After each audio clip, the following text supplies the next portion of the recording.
নমস্কার, আমি চলে এসেছি রূপা কিচেনের টিফিনে। অন্য দিনের মতন আজকে একটা রেসিপি নিয়ে চলে এসেছি। আজকে এখানে আছে ইলিশ মাছগুলো ভালো করে কেটে নিয়েছি, কেটে ধুয়ে নিয়েছি। এবার নুন হলুদ মাখিয়ে নেব। আর এখানে মাছের মাথা দুটো আছে, এই দুটো মাছের মাথা দুটো ভেজে নিচ্ছি। এখান থেকে মাছে এবার নুন হলুদটা মাখিয়ে নেব।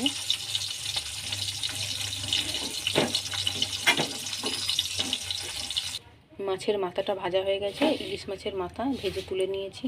এবার ইলিশ মাছগুলো নুন হলুদ মাখিয়ে নিয়েছি। এবার এটাকে ঝাল করে নেব। এবার ইলিশ মাছের তেলে দেবো কালো জিরে আর কাঁচা লঙ্কা ফোড়ন দেবো। সরষে আর কাঁচা লঙ্কা এটা জলে গুলে নিয়েছি। এবার এইটা তেলে ছেড়ে দেবো।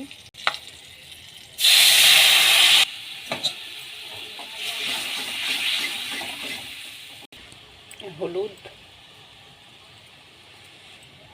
লবণ,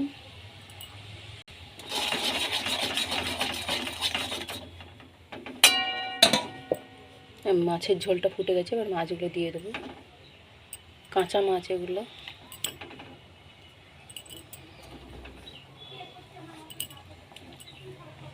কাঁচা সর্ষের তেল দেবো,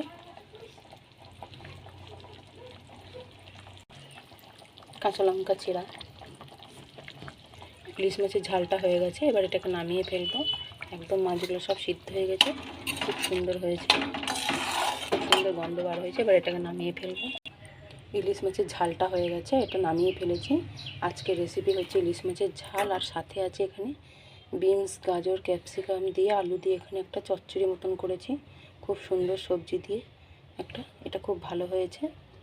এই দুটোই হয়েছে, এই সবজি হয়েছে, চচ্চড়ি, আর এখানে ইলিশ মাছের ঝাল। অবশ্যই ভিডিওটা প্রথম থেকে শেষ পর্যন্ত দেখবেন।